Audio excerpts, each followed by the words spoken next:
So hi, this is Pritham. From today, I'll show you some recipe hacks, and in a week I'll post a single video. মানে গোটা সপ্তাহের মধ্যে আমি একটাই করে video post করতে পারবো ফর রেসিপি, বিকজ আমার নিজের পড়াশোনা আছে অ্যান্ড আমি নিজে একজন বিটেক স্টুডেন্ট। সো সব কিছু মেনটেন করে এক একটা করে ভিডিও বানানো it's too much difficult for me, but still I will make my effort. দেখা যাক কতটা কী হয়, বাট হ্যাঁ, আজ থেকে একটা করে রেসিপি হ্যাক্স প্রত্যেক সপ্তাহে আমি শেয়ার করবো। ওকে, লেটস স্টার্ট। তো আমি আজকে বানাবো গার্লিক চিকেন, মানে ট্রাই করবো বেসিক্যালি। দেখা যাক কতটা কী করতে পারি, বাট আজকে ট্রাই করবো কেমন হয়, দেখা যাক। সো কী কী নিতে হবে ফার্স্টে সেগুলো আমি দেখিয়ে নেবো। সো এখানে নিয়ে নিয়েছি আমি একটা চিকেনের ব্রিস্ট। ওকে, এটা আপনি যতটা বানাবেন সেটার উপরে ডিপেন্ড করছে। আমি এখানে মোটামুটি 250-300 গ্রামের একটা ব্রিস্ট নিয়েছি। তো এটাকে প্রথমে ফ্রিজে ছিল, সো এটাকে আগে ফার্স্টে ডিফ্রস্ট করে নেবো, দেন এগুলোকে এই পুরো পিসটাকে এটা পুরোটাই বোনলেস করে এটা কেটে নেবো। চিকেনটাকে এখানে ভালো করে ধুয়ে রাখতে হবে, যাতে কোনো রকম কোনো ময়লা না থেকে যায় বা রক্ত ফক্ত যেগুলো থাকে। বেসিক্যালি কিনে এনে একবারে রেখে দেওয়া হয়, তো কিছুটা ডিফ্রস্ট করার জন্য যেহেতু মাইক্রোওভেন নেই, তো ডিফ্রস্ট করার জন্য সবচেয়ে বেটার হচ্ছে এই গরম গরম ট্যাঙ্কির জল। তো ডিফ্রস্ট মোটামুটি হয়েই গেছে। তো এবার মাকে বলে কিছুটা রসুন কাটিয়ে নিতে হবে। গার্লিক চিকেন বানাচ্ছি, রসুনটা অনেকটাই বেশি লাগবে। তো এখানে চিকেনগুলোকে স্ট্রিপ করে কেটে নিচ্ছে মা। ক্যান সি এখানে আমি শ্রেডেড করে সব চিকেনগুলোকে কেটে নিই। সো এখানে নিয়ে নিয়েছি একটুখানি লঙ্কা, একটুখানি আদা, একটুখানি রসুন, এইগুলোকে বাটনার জন্য যাবে। আর কিছুটা রসুন শ্রেডেড করে কাটতে হবে, যেটা গার্লিক চিকেনের আসল ইউএসপি দেবে। দেখা যাক কী হয়। সো এখানে ম্যারিনেশন স্টার্ট করছি। ফার্স্টে এই চিকেনগুলোকে নিয়ে নিয়েছি, আর তারপর দিয়ে দেবো হচ্ছে আদা রসুন লঙ্কা বাটা, যেটা বাটতে দিয়েছিলাম, বাটনাটা দিয়ে দিল মা। আর এর একটা ডিম ফাটিয়ে দিয়ে দেবো, ডিমটা ফাটাবে।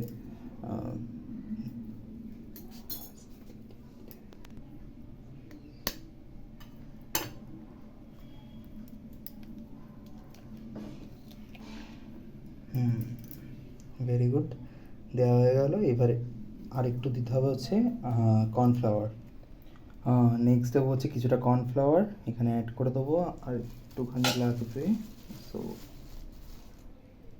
কর্নফ্লাওয়ারটা অ্যাড করে দিলাম, ব্যাস। নেক্সট হচ্ছে একটু এখানে বেসিক্যালি 2 টিস্পুন দিয়েছি।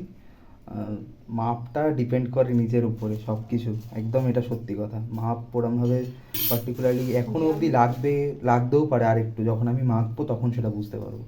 সো নেক্সট লাগবে হচ্ছে একটু লঙ্কার গুঁড়ো, কাশ্মীরি গুঁড়ো লঙ্কা, just for colour. Little bit of Kashmiri গুঁড়ো দিতে হবে। তারও সো এখানে দিয়ে দিচ্ছি 1 চামচ ভর্তি করে কাশ্মীরি গুঁড়ো লঙ্কা, ব্যাস। আর লাগবে একটু গোলমরিচের গুঁড়ো, সেটা আমি গোটা গোলমরিচ বাটনা করে তারপর ওটা গুঁড়ো করে দেবো। অ্যাজ ইউ ক্যান সি এখানে আমি কিছুটা গোলমরিচ বেটে নিয়েছি, সেটাকে মানে গোটা গোলমরিচ বেটে নিয়েছি। এটাই মেশাবো, কারণ এটার ফ্লেভার আর টেস্ট অনেক বেটার দ্যান গোলমরিচের নর্মাল যেগুলো প্যাকেট পাওয়া যায়। তো এটা দিয়ে দিলাম। এবার পালা হচ্ছে ম্যারিনেশনের। তো ম্যারিনেশনটা কিছুটা আছে, প্রথম আগে এটাকে মাখিয়ে নেব। পুরোটা চামচ দিয়ে হবে না, প্রথমে কিছুটা চামচ দিয়ে মাখিয়ে নিই জাস্ট, তারপর আমি হাত দিই।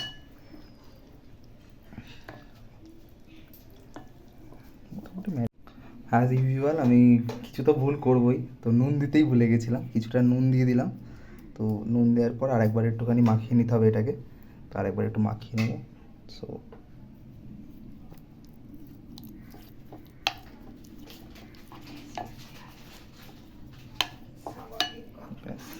ম্যারিনেশন এবার কমপ্লিটলি ডান।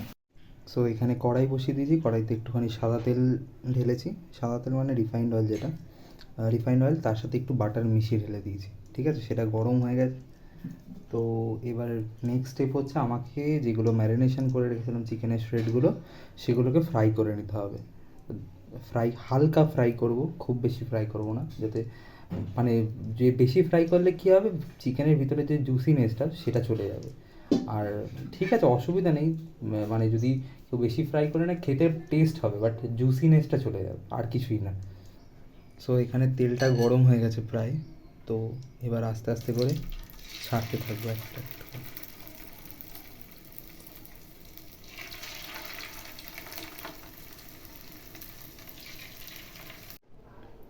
সো এখানে আমরা রসুনগুলোকে কুচি কুচি করে কেটে রেখেছি, এখানে রেখেছি কিছুটা ধনে পাতা, এটা ওই লাস্টে গার্নিশিংয়ের সময় দিতে হবে। আর এখানে কিউবস করে কয়েকটা পেঁয়াজ কেটে রেখেছি, এই পেঁয়াজগুলো যখন তেলে ছাড়বো অটোমেটিক্যালি এগুলো খুলে যাবে, সো আমি ওই প্রত্যেকটা খোলা আলাদা করিনি, বেশি খাটনি করতে হয়। আর এখানে ভাজা রয়েছে এই চিকেনের স্ট্রিপসগুলো, সুন্দর করে ভেজেছে, খুব লাল করেনি আবার খুব সাদাও রাখিনি, নাহলে খুব সাদা রাখলে আবার কাঁচা থেকে যাবে, তখন অসুবিধা। সো এইগুলো আমার জোগাড় হয়ে গেছে, এবার শুরু করবো আমার রান্নাটা। আমার ফ্রাইয়ের করার পর এই তেলটা বেঁচেছিলো, এই তেলেই এবার রান্না করব। সো ওখানে ফার্স্টে দিয়ে দেবো আমার পেঁয়াজগুলোকে যে কিউবসগুলো কেটে রেখেছি সেই পেঁয়াজগুলোই দিয়ে দেবো।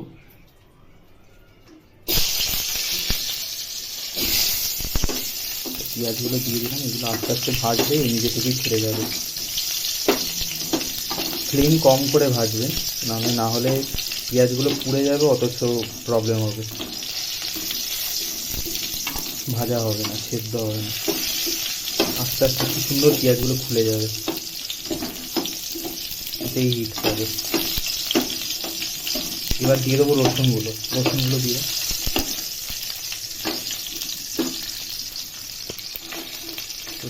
দিয়ে দিল, এগুলো দিয়ে ভাজতে থাকবো, রসুনগুলো তো ভাজতে হবে বেসিক্যালি, না হলে গন্ধ থেকে যাবে, রসুনের একটা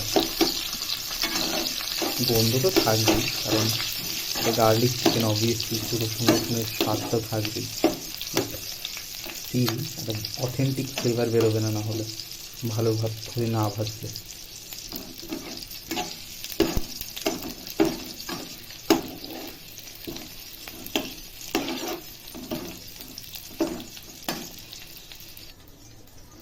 আমি এখানে ভেজে নেবো এগুলোকে আস্তে আস্তে আস্তে করে, পেঁয়াজগুলো মোটামুটি ছেড়ে যাচ্ছে।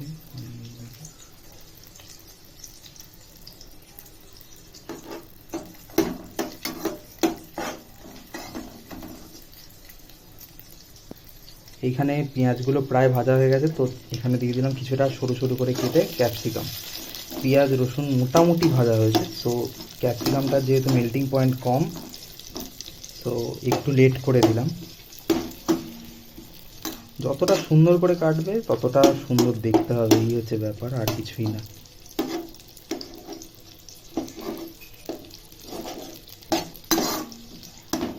এটা মোটামুটি ভাজা হয়ে যাচ্ছে,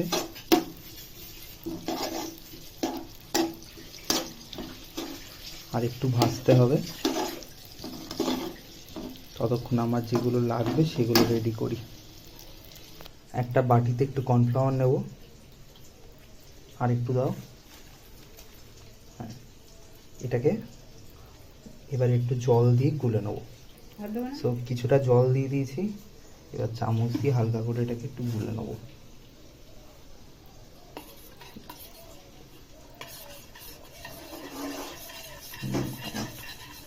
ঠিকঠাকই আছে, এটা পরে লাগবে, বাট রেডি করে রাখলাম, কারণ লাগবে কিছুটা সময় এখনো রান্না।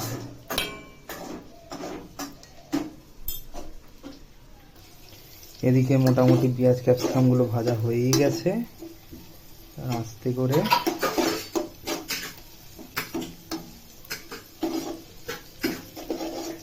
এর মধ্যে ঢেলে দেবো, আর একটু ভাজা হোক, তারপর ঢেলে দেবো জল। তো যেহেতু ক্যাপসিকামটা প্রথমে কাটতে বলে গেছিলাম, তারপর হঠাৎ করে মনে পড়তেই সঙ্গে সঙ্গে বললাম, এটাই বলছি, ভিডিও স্কিপ করা যাবে না, কমপ্লিট দেখতে হবে, না হলে মুশকিল আছে, না হলে আদা হবে না, এরকম ব্যাপার হয়ে যাবে, কিছু করার নেই, একটু মানিয়ে নিতে হবে। তো এবার ঢেলে দেবো জল, মোটামুটি ভাজা হয়ে গেছে, তো জলটা ঢেলে দিচ্ছে মা। এবার এটাতে পেঁয়াজগুলো আর যে ক্যাপসিকামগুলো আছে সেটা আস্তে আস্তে গলতে শুরু করবে। আর একটু দেবে, চাপা দিয়ে দে। আর একটু দিয়ে দাও। এই চাপাটা দিয়ে দিই। তো এর মধ্যে এবার তুমি চিকেনগুলো আর একটুখানি না তো আগে কিছুটা ফুটে যাক, তারপর চিকেনগুলো দিয়ে দেবো। তো জলটা মোটামুটি ফুটে গেছে, তো এবার দিয়ে দেবো চিকেনটা।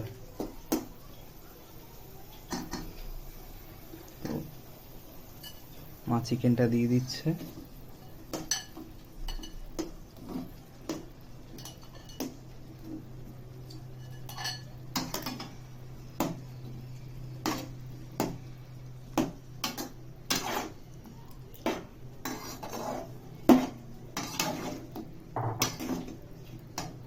এবার এটা একটু ফুটবে, আর ওই জুসিনেস মানে চিকেনটা গলবে না, বা চিকেনের ভিতরে ওই জুসিনেসটা হবে না যতক্ষণ না এটাকে করা হবে। একটু ফুটুক, তারপর এর মধ্যে দিতে হবে অনেকগুলো জিনিস আছে, আস্তে আস্তে বলছি। তো আস্তে আস্তে করে এটা ফুটছে, চিকেনগুলো মোটামুটি একটা সেদ্ধ কন্ডিশনে চলে এসছে। এটাতে ফেলে নি। সো এবার ঢেলে দেবো সয়া সস। আর একটু দিতে লাগবে, আর একটু বেশি লাগবে সয়া সসটা, আর একটু দাও। ব্যাস ঠিক আছে, দেখি দাঁড়িয়ে দেখি।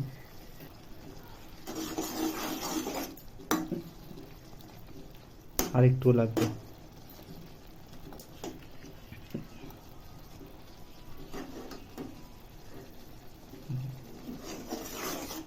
এবার একটু ওই কর্নফ্লাওয়ার গোলা জলটা দাও।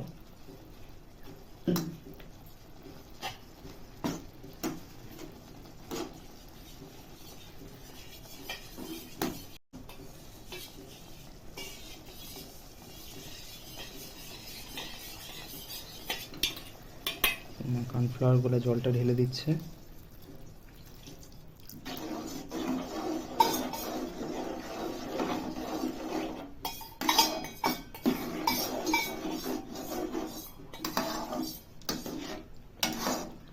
পুরো গ্রেভির টেক্সচারটা চলে আসবে আস্তে আস্তে করে।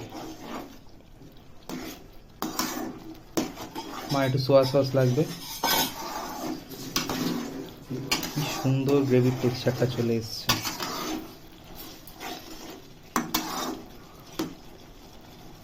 এবার একটু স্বাদ মতন নুন দাও।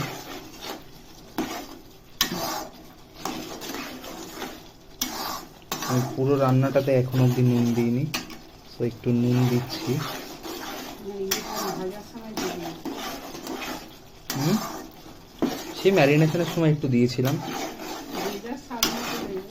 হ্যাঁ, স্বাদ মতন ছাড়া কোনো। শুকনো হয়ে যাচ্ছে তাহলে? শুকনো শুকনোই হবে, হালকা হালকা। একটুখানি জাস্ট চিনি দিতে হবে, জাস্ট একটুখানি, ব্যাস।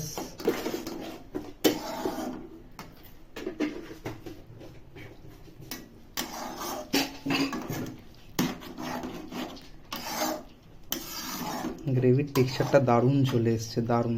পুরো একদম অথেন্টিক যে গার্লিক চিকেন হয় সেরকমই এসে গেছে।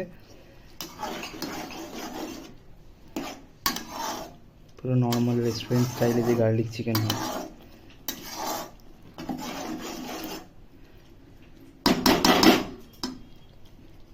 এই দাঁড়িয়ে গেছে গার্লিক চিকেন।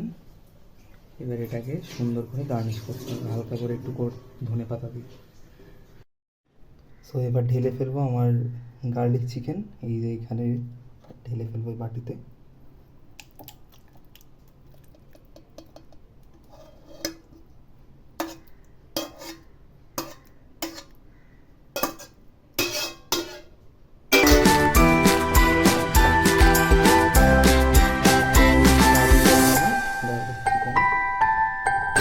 লাগছে কমেন্ট করবেন, অ্যান্ড যদি ভালো লাগে please do like and subscribe. Thank you.